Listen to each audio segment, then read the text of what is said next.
Buenos días, cabezos. Ya estamos listos en la cocina después de esa magnífica interpretación. Vamos a estar haciendo una pasta el día de hoy. Siempre me gusta mencionarlo porque es algo bien bonito, como muchas veces en ciertas circunstancias se presta la creatividad para dar comidas muy ricas. Y hoy que estamos trabajando con comida italiana, me gusta siempre mencionar que es una comida que tiene mucho corazón. Es una comida también pensada en varias circunstancias y en varias épocas en las cuales ha sido un poquito complicado conseguir alimentos, pero ellos se las han ingeniado para siempre comer bien y tener recetas muy ricas, la verdad. El día de hoy vamos a estar utilizando pocos ingredientes, por eso me gusta mucho esta receta y porque se hace fácilmente. Si ya tenemos una idea de qué es la salsa carbonara, es algo un poquito complicado para las personas que les atrae un poquito la gastronomía e inclusive tiende a ser una salsa que les tiende a dar miedo a varios neófitos o personas que están entrando a la gastronomía, y es algo que no es de puro gusto. Uno de los errores clásicos de hacer esta salsa es que esté muy caliente o no se manejen bien las temperaturas, y vamos a ver que el huevo va a reaccionar inmediatamente porque el huevo es un ingrediente delicado. Así como fácilmente nos puede hacer una infinidad de recetas o técnicas diferentes, perfectamente puede quedarnos mal solo con un cambio brusco de temperatura. Así que el día de hoy vamos a despejar ciertas dudas para que ustedes lo puedan hacer bien. Aquí estoy alistando la pasta ya para despreocuparme de ella, que ya está toda sumergida. Y uno de los elementos principales con el que voy a mencionarlo rápidamente para ya quitarlo de la tabla es el tocino. Hoy vamos a estar trabajando con tocino. La receta original trae guanciale. El guanciale es un ingrediente similar al tocino, pero es diferente en varias partes. Primero, no se utiliza la panza del cerdo para hacerlo. Guanciale en italiano viene de una palabra que se refiere a las mejillas o a la parte interna, en específico de las mejillas, pero esta palabra se utiliza para referirse a los cachetes o la mejilla del cerdo. Y este pasa por un proceso de curado, pero no de ahumado. El tocino sí pasa por un proceso de ahumado, mientras que el guanciale no. Entonces, una de las cualidades que tiene el guanciale, a diferencia del tocino, es que el porcentaje de carne contra grasa es mayor en el lado de la grasa. Y este nos ayuda también a tener un mejor sabor y también una mayor cantidad de grasa, obviamente. Y esta es la que vamos a aprovechar el día de hoy también. No vamos a aprovecharlo al 100%, sino que vamos a quitarle una parte de la grasa al wok y luego se la vamos a agregar a la mezcla que vamos a hacer más adelante. Entonces aquí tengo un poco de agua y voy a repetir toda esta semana. Es buen consejo hervir primero siempre su tocino, porque nos va a ayudar a cocinarlo más uniforme y más parejo. También nos va a facilitar el proceso de extraerle la grasa en el dado caso ustedes siempre lo escurran o lo pasen a un lado. Una vez lo hayan ya cocido, pueden perfectamente retirarle ese exceso de grasa y va a quedar más crocante y con un toquecito suave en el centro siempre. Es un buen consejo darles, así que ahí lo vamos a tener un ratito. A esta mezcla es bien importante que le agreguemos una buena cantidad de pimienta. Ese va a ser el único ingrediente aromatizador que vamos a utilizar el día de hoy. Un poquito de pimienta porque de esta forma nos va a ayudar a potenciar y a darle un poquito de ese sabor picantito que encontramos naturalmente en la pimienta. Así que primero vamos a cocinar el tocino a fuego lento y luego vamos a pasar a la parte un poquito más complicada, a la que les da miedo. Aquí vamos a trabajar con 6 huevos el día de hoy. Yo tengo exactamente 6 yemas aquí en este bowl con la medida del queso parmesano. Ese es otro ingrediente importante que se utiliza en la receta del día de hoy. Y usualmente el queso parmesano y pecorino, que son los dos que se encuentran mayormente en esa receta, se les agregan al final, por el hecho de que algunos se quieren mantener un poquito la forma de la ralladura, quieren que se derrita a último momento para que esté fresco para el cliente, pero una de las cosas que me he fijado en las recetas tradicionales o en los videos de chefs italianos es que ellos hacen como una masa con lo que es el queso y las yemas de huevo. Entonces es lo que vamos a hacer el día de hoy. Aquí tengo la espatulita, vamos a romper esas yemas y las vamos a mezclar con todo nuestro queso. ¿Qué va a pasar? Vamos a ver que se va a formar una pelota un poquito densa, un poquito pesada. No hay ningún problema. La primera vez que yo la hice, créanme que me asusté un poco, pero realmente nos ayuda bastante porque lo vamos a hacer con otra técnica que ya hemos trabajado aquí en el canal. Miren, ahí tenemos la textura. Esa es la textura final que tenemos de la mezcla. No vamos a buscar nada líquido todavía. Y es bien curioso porque cuando nosotros vemos del otro lado de la cocina, ya hablando de cosas dulces, por ejemplo en el área de postres, hacemos una técnica siempre en cocina que se llama temperado. El temperado es regular la temperatura de 2 ingredientes para que estos no reaccionen. Y les mencionaba al inicio que el huevo tiende a reaccionar bastante rápido con lo que es altas temperaturas. Entonces lo que vamos a hacer el día de hoy va a ser aprovechar elementos que ya tenemos en nuestra estufa para hacer la receta mejor. ¿Y a qué me refiero con esto? Es el agua de la pasta. Yo siempre les digo que el agua de la pasta es oro. Y esto no lo digo yo, lo dicen los mismos italianos. Y es que muchas veces nosotros botamos por completo el agua de la pasta, pero la podemos aprovechar como un elemento aparte. ¿Por qué?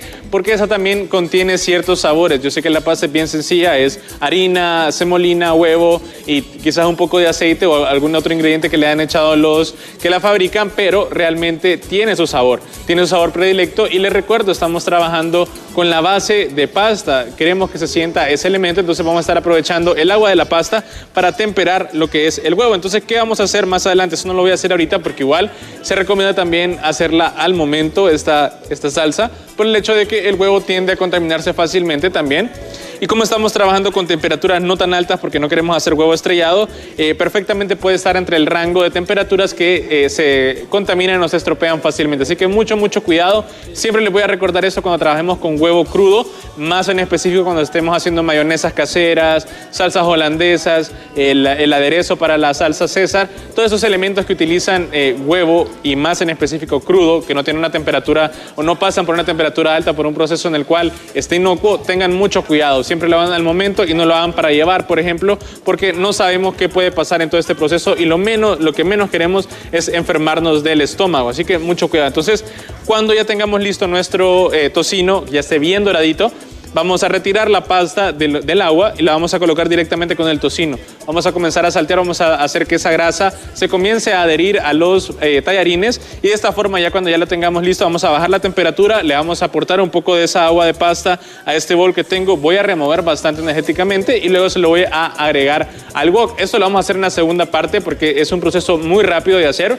Una, porque no podemos darnos el lujo de esperar que el huevo se cocine, sino que tenemos que movernos rápido y hacer que esta salsa se emulsifique rápidamente. Así que espero estén bien pendientes para la segunda parte, porque es en la que va a estar un poquito más movida la cocina y que sí vale la pena apuntar cada uno de los procesos que hago, porque ustedes lo pueden hacer en su casa y lo van a hacer súper bien. Así que así nos quedamos en la primera parte de la cocina, pero alguien que está más que lista también, que yo sé le gusta esta receta, es Cristel Biars. Así que vamos a ir con ella para que nos cuente nuevas noticias. Con mucha ansiedad. Una vez, el doctor Alex Arriola, ¿cómo? Yo me pregunto que hasta cuándo yo seguiré sufriendo así.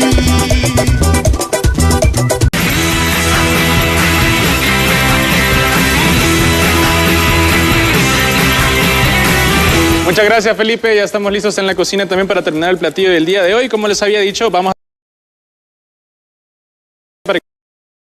que ustedes puedan hacer una salsa carbonara y les salga bien. Acabo de cocinar el tocino y la pasta. Ustedes pueden ver que está bien doradito el tocino y de esta forma también ese sabor, ese crocante de una mejor forma, y eso solamente lo vamos a lograr, les recuerdo, con el proceso de hervir el tocino antes de freírlo, y de esta forma vamos a tener un mejor resultado. El exceso de grasa, como les había dicho, aquí lo tengo a un lado y a mí me gusta personalmente guardarlo siempre porque esto nos puede servir. Siempre hay una época del año en la que vamos a hacer tamales, por ejemplo, o siempre hacemos frijoles refritos, y por qué no aprovechar la grasa del tocino que ya tiene ese saborcito para agregarle más sabor y hacer más delicioso los frijoles que hacemos en nuestra casa. Entonces, aquí tengo todavía el agua de la pasta, importante que esté caliente todavía. Voy a agarrar media taza, aquí estoy utilizando una taza entera, pero la llené hasta la mitad, y lo que vamos a hacer es agregarle el agua a la mezcla del huevo con el queso.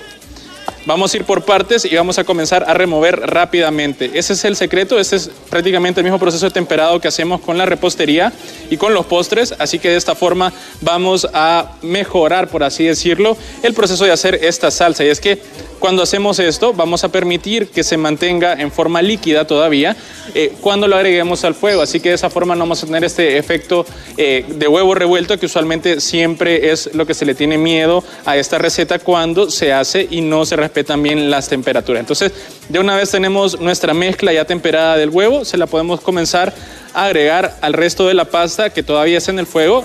Y algo muy importante, nunca dejar de remover. Siempre que trabajemos con ese tipo de recetas, lo importante, inclusive aquí ya estoy viendo que está bien caliente el wok, así que lo vamos a apagar. No nos asustemos de buenas a primeras porque sí, al inicio parece que se está estropeando la mezcla, pero es el queso es el que tiene ese aspecto. Ya una vez miremos que se vaya calentando todo, vamos a sentir también que la textura en general de la pasta va a cambiar y ya ese es un buen indicador de que el huevo ya ha reaccionado y también el queso ya está derretido, así que de esta forma nos damos cuenta que hicimos bien la técnica. Y la podemos ver, tenemos una textura bien cremosa y de esta forma también evitamos cualquier error a la hora de hacer esta deliciosa receta que a muchas personas les atemoriza por ese detalle. Y ahí ya la podemos servir inmediatamente. Ya tenemos la carne también, que es el mismo tocino nada más. Y ahí tenemos la salsa lista y ustedes la pueden ver. No tenemos ningún grumo, no tenemos nada espeso, ninguna pelota. Y esto es gracias a la técnica del temperado que miren, trayendo algo de la repostería tradicional, podemos aprovecharla para un platillo salado y de esta forma también estamos aplicando técnicas profesionales de cocina y no nos estamos haciéndole la zumba marumba como decimos nosotros. Entonces ahí tenemos ya la receta de la pasta carbonara. Vamos a repasar los ingredientes para que ustedes lo puedan hacer en casa y puedan disfrutar también de esta deliciosa pasta. Vamos a necesitar 12 onzas de pasta larga, vamos a ocupar 8 onzas de queso parmesano bien ralladito, 12 onzas de tocino, 6 unidades de huevo, solamente las yemas, y una cucharada de pimienta y sal y un poquito más de pimienta para rectificar el sabor. Y ahí, bien sencillo, como les había dicho, con pocos ingredientes, tenemos lista la pasta carbonara, una pasta muy rica, con pocos ingredientes. Y otra vez regresamos a ese concepto de que pocas cosas, siempre bien trabajadas, podemos tener un buen alimento, un buen platillo, una buena técnica. Así que ahora sí, nos vamos a la sala con el resto de mis compañeros porque ya lastimosamente toca despedir el programa del día de hoy.